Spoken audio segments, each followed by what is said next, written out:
Bonjour à tous, et voici une histoire pour vous absolument fantastique et dont vous pourrez en vérifier l'authenticité par vous-même. Alors vous êtes prêts? C'est parti, on s'envole tout de suite pour Bnei Brak. Et oui, un homme simple, pieux, du nom de Shlomo Zalman Strauber. Il s'occupait jusqu'à quelques années seulement d'une synagogue à Bnei Brak, au 4 rue Maharsha, vous pouvez aller vérifier. Il en était le gabbai, c'est-à-dire le responsable technique, logistique des lieux. Et ce monsieur est monté en Israël après la Seconde Guerre mondiale et avait une petite usine de chaussures. Son commerce était situé à Yafo, à l'extrémité du bord de mer de Tel Aviv, proche de la célèbre horloge de Yafo. Alors, chaque année à Pessah, le Rav Strauber était littéralement peiné, affolé et extrêmement bouleversé. Et pourquoi donc?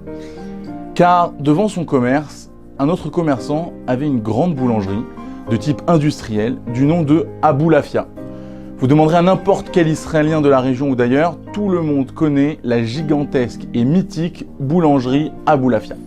Elle appartenait à un arabe de la ville du nom de Saïd Aboulafia, qui avait entre les mains une véritable mine d'or, d'où sortaient tout type de pains locaux très appréciés tels que les pitotes, les lafotes et autres. Mais il y avait une période dans l'année où ce monsieur faisait littéralement fortune, et c'était à Pessah.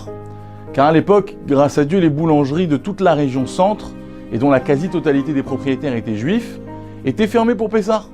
Or, Saïd, n'étant pas concerné par cette restriction, ouvrait donc sa boulangerie et attirait ainsi tous les consommateurs juifs désirant manger du pain à Pessah, à Dieu ne plaise.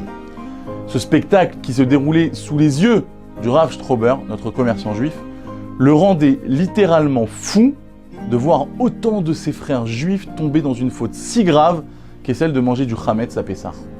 Alors les gens défilaient par centaines chaque jour pour se procurer les fameux pains locaux de la boulangerie Aboulafia. Il ne pouvait rien dire à son voisin arabe qui gagnait dignement et honorablement son gagne-pain. Mais de voir autant de juifs fauter ne le laissait absolument pas insensible. Alors ce que je vais vous révéler maintenant n'a été découvert qu'après son décès, il y a quelques années. Et en effet, ses héritiers ont eu accès à des documents dont ils ignoraient l'existence. En 1972, à l'approche de Pessah, le Rav Strauber s'est adressé à son voisin arabe Saïd en lui disant « Voilà, Saïd, je sais que ce n'est pas de ta faute, mais ce que tu fais, c'est absolument terrible. » Il dit « Ah bon? Qu'est-ce que je t'ai fait ?» lui répond Saïd. « Alors il y a moi, rien de personnel, mais pour mon peuple, il y a quelque chose que je n'arrive pas à supporter. Je t'explique. Chaque année, comme tu le sais à Pessah, chez les Juifs, nous ne mangeons pas de pain ni autres produits à base de céréales. Or, c'est une période où les Juifs de la région affluent vers ta boulangerie, font la queue et transgressent ainsi un interdit gravissime de notre Torah. Je te propose donc un deal. Tu fermes ta boulangerie pendant les 7 jours de Pessah et je te payerai le manque à gagner de cette période. À toi de m'estimer le chiffre d'affaires que tu réalises, je suis tout oui. Assez surpris de cette proposition tant inattendue qu'alléchante, Saïd réfléchit un instant. Écoute mon ami, quand je vois ton malaise face à cette situation et à quel point cela te tient à cœur, je décide d'accepter ta proposition, marché conclu.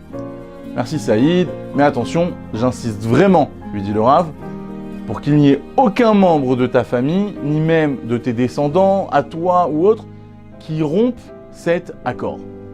D'ailleurs, pour ne pas que tu aies la moindre tentation, je t'offre l'hôtel pour toi et ta famille dans le nord d'Israël pour y passer quelques jours de vacances. Alors d'après toi, quel serait le montant de ce manque à gagner ?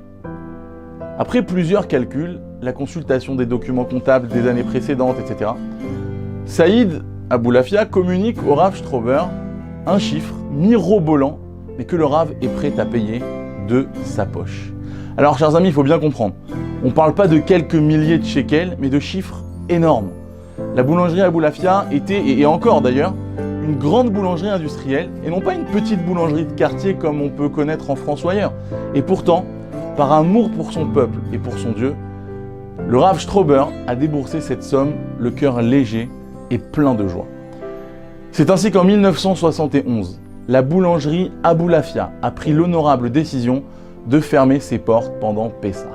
Alors de ce fait, de nombreux juifs qui souhaitaient se procurer du chametz pendant Pessah ont dû se résigner à acheter des matzot, faute de ne pas trouver une boulangerie dans toute la région du Gush Dan. L'année d'après, en 1972, le Rav Shlomo Zalman Strauber retourne voir son voisin Saïd.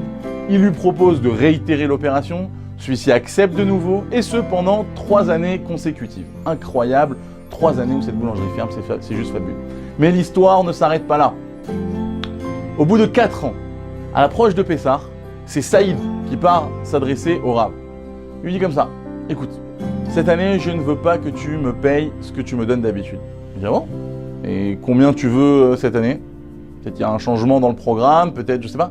Quelle est ta somme demandée pour cette année? Cette année, lui dit Saïd, je ne veux rien. Je ferme boutique sans que tu me payes 1 centime. Alors absolument sous le choc, le Rav lui demande un peu plus d'explications.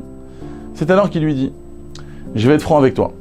Je me suis aperçu que depuis que je fermais à Pessah, dans le cadre de notre accord, eh bien que mes bénéfices de l'année avaient grimpé en flèche comme jamais. Je n'ai jamais gagné autant d'argent et je pense très sincèrement que c'est grâce à toi, car tout cela m'a apporté une véritable bénédiction. Alors touché par l'honnêteté de son partenaire et par la providence divine qu'il est en train de vivre, le Rav Strauber le salue d'une franche accolade et remercie Hachem de sa généreuse bonté envers lui et son peuple. Et lorsque Saïd Aboulafia quitta ce monde, la consigne à ses descendants était claire. L'engagement devait être maintenu ad vitam aeternam. Personne n'a jamais rien su de cette affaire. Personne. Seul l'avocat qui a rédigé le contrat, ainsi que Saïd Aboulafia, en savait quelque chose. Le Rav Shlomo Zalman Strauber avait gardé cela pour lui-même. C'était sa mitzvah. Il ne voulait aucun honneur pour cela. Et tout a été découvert, il y a quelques années seulement, lors de son enterrement. Ses héritiers ont la surprise de tomber sur le fameux contrat de cet accord dont le montant était aussi élevé, accrochez-vous bien, qu'un appartement de 4 pièces à Tel Aviv. Et oui, en 2017, le petit-fils de Saïd Aboulafia a posté une photo sur laquelle on le voit sur les réseaux sociaux avec un jeune Haredi, le petit-fils du Rav Strauber. Et quelle n'a pas été son émotion quand le petit-fils du Rav lui a montré le contrat qu'avait signé leur grand-père. Alors pour ma part, je suis moi-même passé à Pessah devant cette incontournable boulangerie et je vous confirme que même après 47 ans, elle est encore fermée. Je l'ai même pris en photo pour vous, je vous laisse la regarder. Et c'est absolument extraordinaire de voir quel kiddush Hachem et quel amour pour les mitzvot, c'est juste magnifique. Alors voilà comment, de la bouche d'un non-juif, nous avons l'assurance que de se rapprocher des sentiers d'Hachem est porteur de bénédiction. Et à l'instar de ce Rav qui a accompli cette mitzvah avec intégrité et en toute discrétion, puissions nous aussi avoir le mérite d'avoir notre mitzvah loin des regards, la nôtre, qui, à 120 ans, nous permettra, Bezrat Hachem, de jouir du monde futur. Shabbat Shalom à tous.